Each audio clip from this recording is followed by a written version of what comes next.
Sveiki, skatītāji! Jaunā sērija Latviešu Itālijā ir klāta. Paldies par skatījumiem, laikiem un komentāriem. Mēdz teikt, ka visi ceļi ved uz Romu. Es tam piekritīšu. Šoreiz arī mans ceļš atved uz Romu. No sava lauku ciematiņa braucu ar automašīnu līdz blakus pilsētai Sibarī, kur 12. naktī iekāpu autobusā, nakts autobusā, un 8. no rīta jau biju Romā. Ļoti skaista, sena pilsēta, Roma, bieži dēvēta par mūžīgo pilsētu.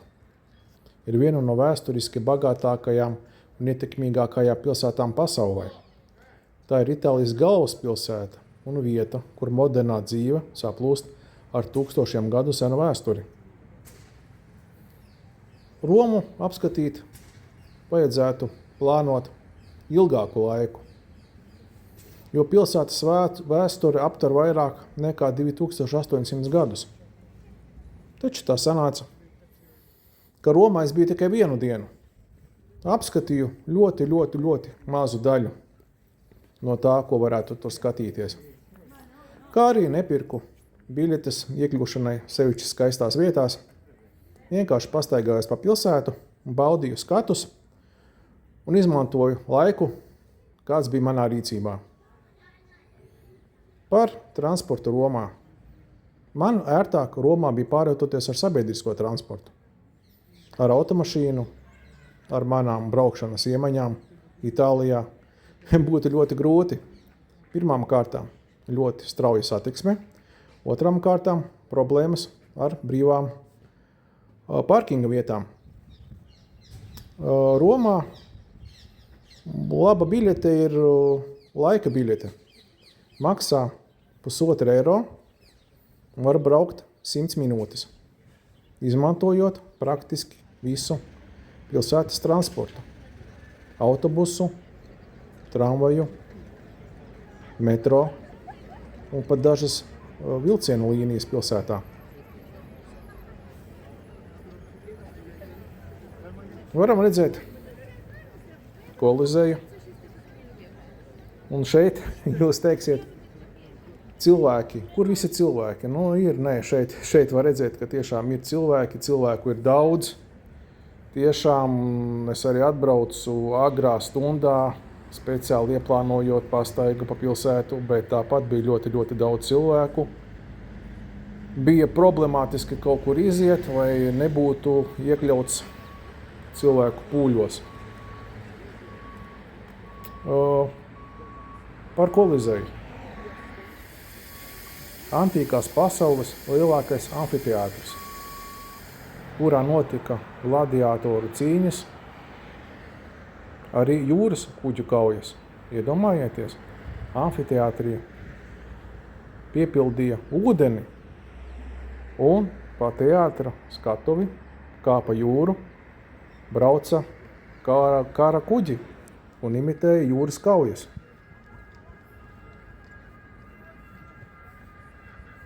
Tagad grūti kaut ko tādu tik grandiozu iedomāties. Taču Romā senos laikos pilsētnieku izklaidēm tika piešķirta liela nozīme. Un šajās izrādēs tika ļoti daudz iesaistītu cilvēku.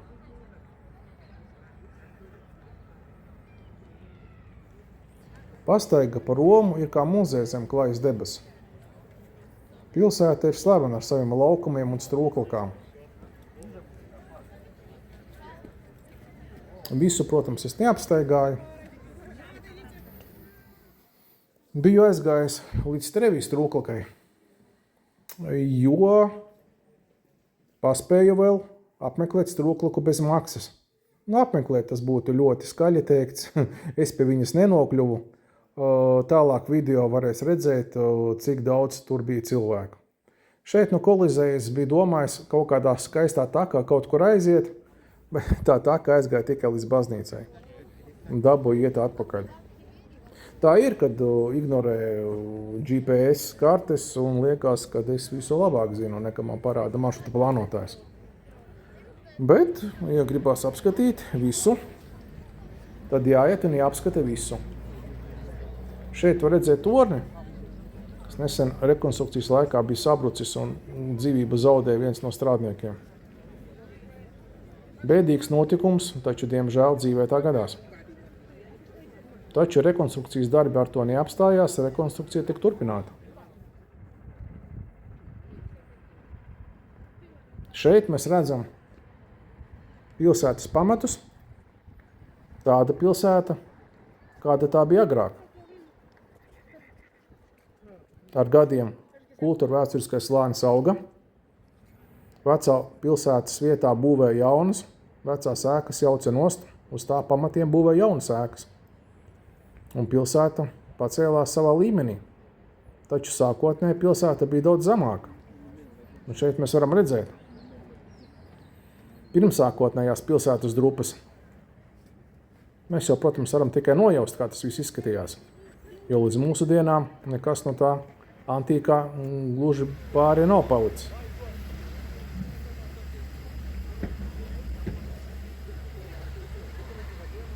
Roma nav tikai drupas. Tā ir enerģiska, attīstīta pilsēta ar izcilām kulinārijas tradīcijām. Šeit noteikti jāpagaršo klasiskie Itālijas ēdieni. Es arī ieteiktu neaizmirst par īstu itāļu saldējumu. Romas centra ieliņas vakaros atdzīvojas. Durvis atver restorāni, naktsbāri, lokāli, radot romantisku atmosfēru. Neesmu liels nakts dzīves piekritējs, un nakts dzīvi Romā nebaudīju. Taču jums ir visas iespējas to realizēt. Domāju, ka nenāksies nožēlot. Romas vēsturiskais centrs ir kā muzejs zem klājas debes, kurā antīkās drupas mies ar krāšņiem baroka laukumiem un strūklakām. Lielākā daļa ievērojamāko vietu atrodas pastaigas attālumā viena no otras, ko es arī izmantoju. Ar sabiedrisko transportu nokļuvu līdz centram un tālāk ar kājām devos pastaigā. Cik nu mani spēki un fiziskā sagatavotība to atļāva. Un to, ko es redzēju, to es nofilmēju. Un to es jums parādu.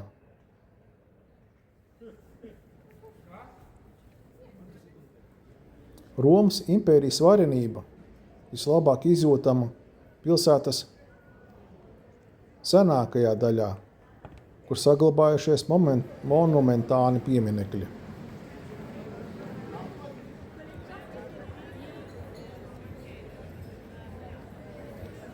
Panteons ir viena no vislabāk saglabātajām antīkajām celtnēm pasaulē, kas vēlāk tika pārveidota par baznīcu. Taču, diemžēl, līdz tam es neaizgāju. Šeit mēs redzam Trevi strūklaku. Cilvēku bija ļoti daudz. Es varēju uzfilmēt tikai izstiepjot kameru augsta paceltās rokās.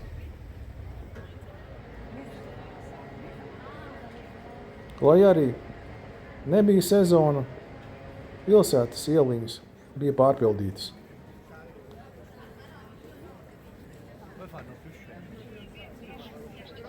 Daudziem patīk braukt, apmeklēt Romu un apskatīt. Daudz satiku arī ekskursijas no Āzijas. Iespējams, Ķīna vai Japāna. Video arī var redzēt. Ļoti daudz ciemiņu no citām valstīm.